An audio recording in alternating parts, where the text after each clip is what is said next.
Dr. Pesce, how is the role of doctors different from the health workers they work alongside?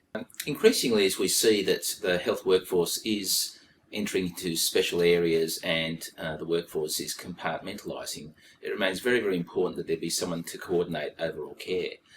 Patients, when they're sick, they want to see a doctor. They know that they can't always see a doctor all the time, but it is important that doctors are coordinating the care when it is being provided by a whole variety of people in specialised areas: nurses, allied health people, junior doctors, senior consultants. It's very important that doctors are maintaining a coordinating role for the benefit of patients across the whole health system. The role of the doctor is a multifaceted thing. What are the key components identified by the AMA?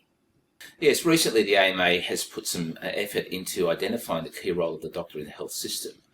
And we see that once again, it's the doctor that does the diagnosis, mainly responsible for diagnosis. Once a patient who presents with an undifferentiated problem has been diagnosed, then a doctor can make sure that they receive appropriate care for a whole number of providers in the health system. But that diagnosing role is the key to being a doctor.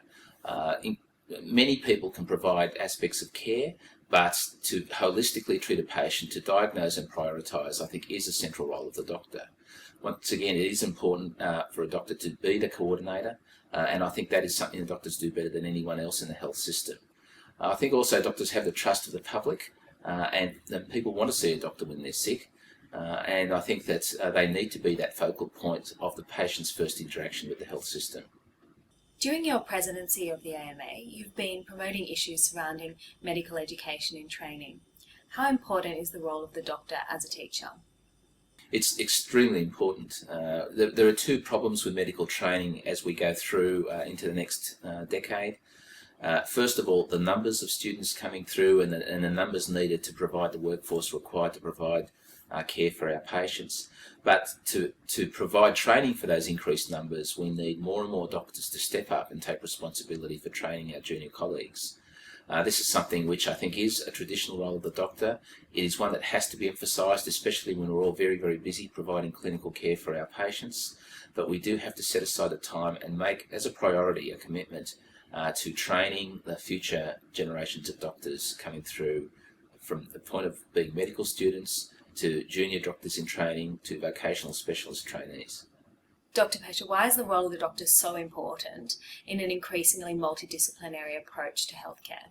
Because there are so many types of health professionals who are increasingly playing diverse roles in the health system, it becomes too easy for healthcare to become compartmentalised. And we all know that we get the best healthcare when we treat a patient holistically, when we're able to put everything together and come out with a good balanced management plan for a patient. If we're limited by a small area of knowledge, then we can only do a small proportion of that treatment. And because of that, doctors are uniquely placed to make sure that all of the health care that's delivered is properly prioritised, that we don't go down blind alleys and sidetracks that aren't really important for the overall care of a patient, and that we prioritise the patient's need as a whole.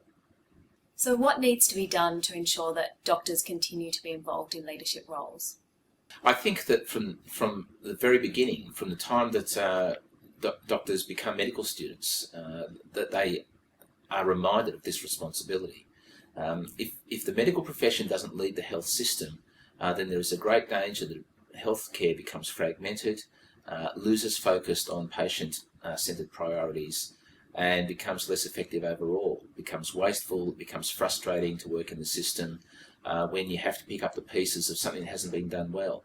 So I think we need to emphasise very early on, from the time that people recruit as medical students through their pre-vocational training and vocational training, that at every step of the way they have a responsibility.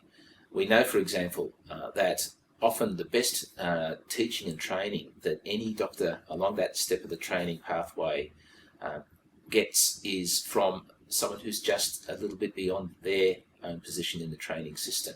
So, for example, medical students will often learn the most from senior medical students from interns and PGY1 doctors, pre-vocational trainees from their vocational specialist trainee colleagues, and so it goes. It's very, very important that we all take responsibility for playing our part in approaching the training of our future health workforce as a serious and very important part of our responsibility overall.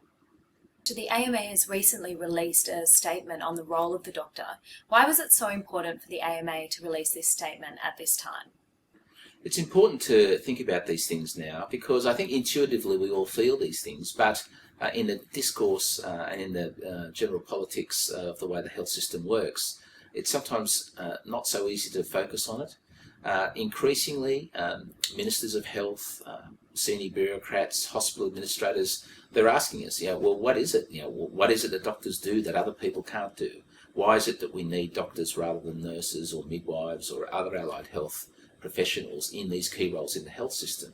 And because of that, we have had to focus on those unique attributes that are part of the medical vocation, part of the training that we come and have through the system, and the responsibility that we are willing to take.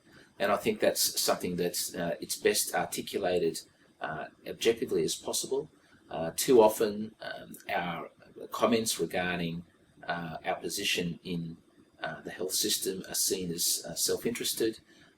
There's no doubt that doctors have to be able to project their value to the health system in general, and especially those who hold the purse strings, so that we can continue to play the role that we deserve in the health system.